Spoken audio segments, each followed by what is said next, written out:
Good morning, my name is Matt Sullivan and welcome to the July Coffee and Connections with the Town Planner.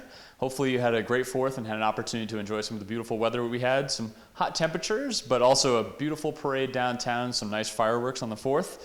I'm here this month to update you on a few smaller projects going on in town. Also give you a quick update on a construction project happening with the town. And lastly, just to touch on a couple issues that we're running into this summer that I want to give you some perspective on. But the first project that I want to talk to you about is the Bay Street Sidewalk Project, which is a large capital project that the town is looking at undertaking in the future. In 2018, actually, the voters authorized a study project on this corridor, and this is really the corridor of Bay Street from the intersection with Mill all the way out to the Elm Street intersection. This portion of the road has no sidewalk presently, but the town is seeing a lot of potential economic development opportunity in here, and a lot of opportunity also to connect some of the residential development, such as the Taylor Home community as well, into a sidewalk that would run along this approximately 3,400 square foot linear corridor on Bay Street. So again, the project that we're undertaking right now is to actually study the feasibility of this and to also look at what some of the needs and priorities are along the corridor.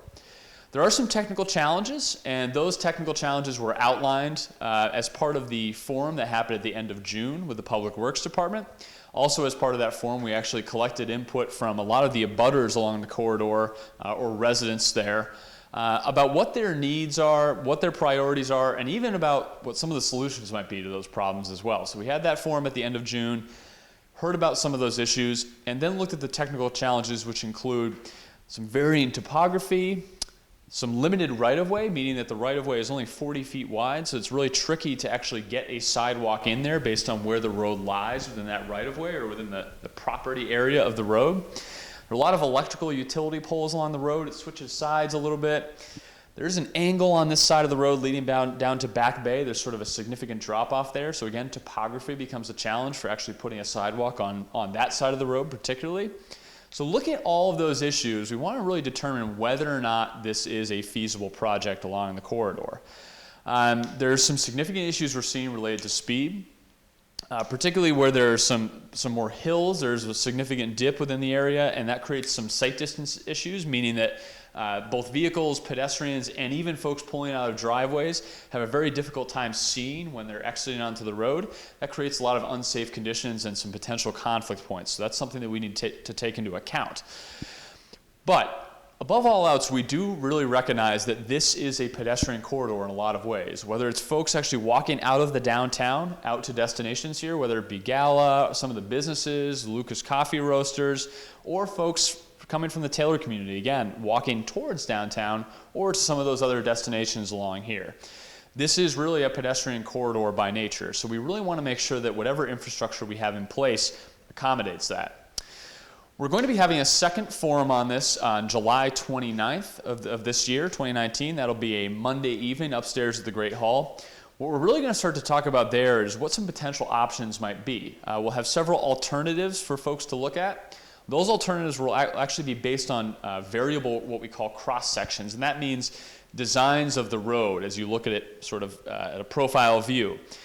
We can have a full sidewalk, we can have an increased shoulder along a portion of the road, and we have some different options as we go through the corridor depending on what those technical challenges are that I mentioned before. So again, those alternatives will be presented as part of the July 29th forum. What we're really going to focus on getting from that event is what the preferred alternatives or cross sections are along the corridor. We're also going to discuss whether or not this could potentially be a phased project, particularly whether or not we could phase it up to approximately the Wood Ave Taylor area where the future home of the New Hampshire Boat Museum will hopefully be. That might be phase 1 of the project. And then phase 2 could potentially in the future be a section from the Boat Museum out to the intersection with Elm Street.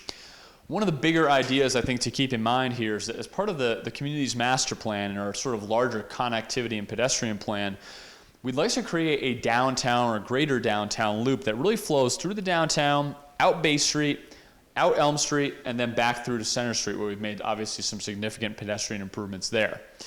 We have a 3-season pathway that's not ADA accessible out here on Elm Street.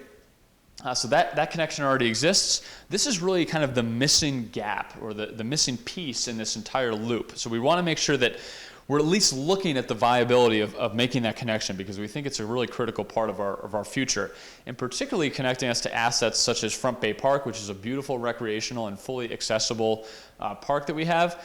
We'd like to make it more visible and more heavily used. I think we want folks to enjoy it. So we really want to focus on making that connection. But again, it could be a phased project that's broken, particularly for funding reasons, out into a few pieces. So just one more time, July 29th is going to be the date of this event. We hope to see you there. We really want to get your input on what you think that the challenges, problems, needs, or even some of the ideas you have about making this corridor really safe and secure for pedestrians, vehicles, and other traffic as well, including bikers. We want to hear your ideas about how we might actually achieve that. And if you're a property owner or somebody who actually is walking this corridor, we'd love to hear from you about what your unique experience might be on your property or on your specific problem area along the route. If you have any questions or concerns, feel free to contact me, Matt Sullivan, the Planning Director. My number is 603-569-5970. Or you can reach out to the Public Works Department and Dave Ford. He's really the project lead on this project, coordinating with our engineer, Underwood Engineers, to get this done. So that's one of the large capital projects that we're working on right now. But again, not really talking about construction and really the design and feasibility stage of this right now, but you'll hear more on this at a later time. The other project that we're working on is our town dock project, which initially had started as an expansion project. We're now looking, because of an asset management plan that was done in 2017 and 2018, we're looking at some improvements to the existing town docks. There are really several components of the town docks that aren't just the finger docks that you actually see out there that we see boaters using, but also the seawall that runs along the lake, the crib wall that runs along the Smith River, and also some smaller sort of subsurface things that we need to address in that area. And as you know, we are scheduled to make improvements to the dockside restrooms this fall as part of an authorization granted by a town in 2018 and 2019. The town dock project has grown in size. Again, it did start with that expansion effort, but we've recognized in order to achieve that expansion and get that done the right way, we really need to make sure that the base of our asset is in good shape. And right now we recognize there are some deficiencies there. You may have noticed that our town docks have been posted for weight limits, and the reason for that is because we do have some concerns about their structural capacity. Nothing imminent at this time, but we really feel like we need to make some improvements so that those can be used to their maximum capability. And certainly as we look to expansion, we want to make sure they're in the best shape possible. The existing seawall and crib wall have been in place for a very, very long time. There are some concerns there as well with long-term deterioration. Obviously, when you have water and other forces working against the material, it tends to degrade that over time. So we have some repairs that are necessary there.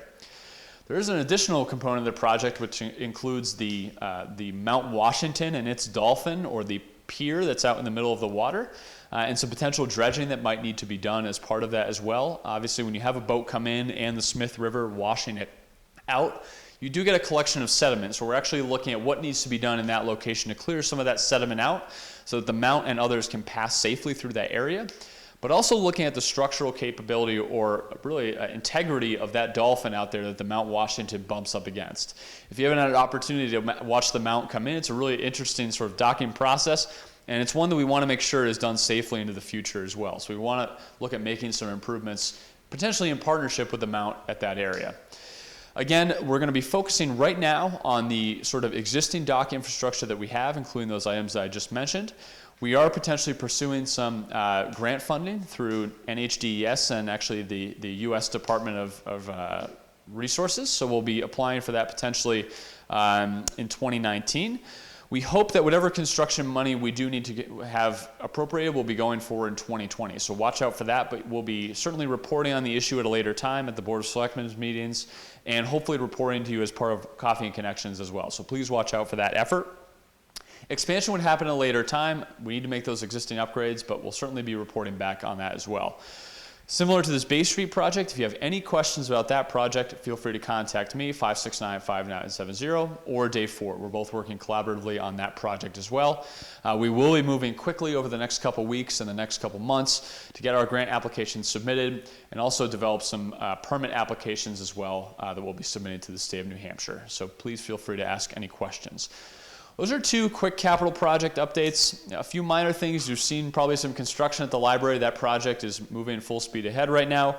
Working on some site work. We've had some delays due to some work under the road right-of-way. Apologize for that happening close to the 4th of July. We know it's a heavy traffic time, so hopefully you've been able to avoid some of that, but we do recognize and apologize that we have created some delays. But we're really enjoying and seeing the progress that's happening with that building. It's really an incredible structure.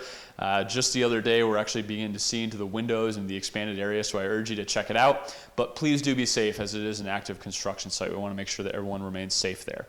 But really excited about that project. I wanted to mention quickly that the Center Street project is complete. It looks, in my opinion, beautiful. Hopefully you've had a chance to check it out, some of the pedestrian improvements and certainly the vehicular improvements that have been done by the Public Works Department in coordination with Stantec and New Hampshire DOT. We're really pleased about the result, and we just want to thank you for your patience through the project. We know it's been a very, very long one, but we're really pleased with the results, and we understand that good results don't always come easily. But again, thank you for your patience. And please, if you have any questions, comments, or concerns, direct them to Dave Ford. He's really been the project lead on the municipally managed side of things, and he'd be happy to answer your questions or address any concerns that you might have. One final note that I wanted to add in July, and this is sort of just informational. We have begun to hear some concerns about short-term rentals in the town of Wolfeboro, and I think that a lot of folks are hearing about what other communities are doing or at least looking at doing. We often hear this referenced as Airbnbs or VRBOs. I want to let you know the town is looking at the issue. As of today, we don't have any formal regulations against Airbnb or short-term rentals. We recognize that some of the behavior associated with those renters is really creating issues in some developments. I know associations are looking at potentially creating rules and regulations. We're happy to talk about our position on the issue. If you want to schedule an appointment with me or certainly reach out via phone or email, I'm happy to talk about where we are at.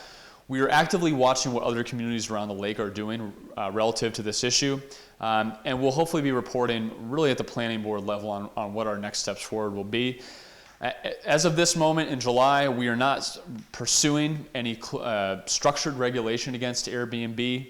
We're having a hard time sort of delineating lines between what has been done traditionally around the lake for many, many years and Airbnbs. Although one may appear to be short-term and one may appear to be long-term, the lines just aren't that clear to us. So we're really looking at the issue and trying to get a sense of what the actual problems are that are arising out of these short-term rentals. So that's what we're trying to document so that when we do come up with some solution potentially in the future, we have an understanding of what issues we need to address. So if you have any concerns, please feel free to reach out to us in the planning department or the police department if it's something more imminent that needs to be addressed. But please know that we are looking at the issue and taking the concerns very seriously within the office. And hopefully we'll have something to report back to you on within the next couple months or definitely the next year.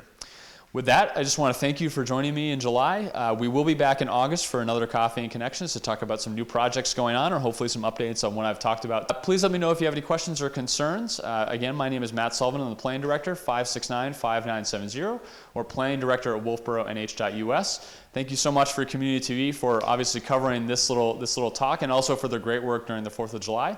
And we'll see you next month. Thanks so much.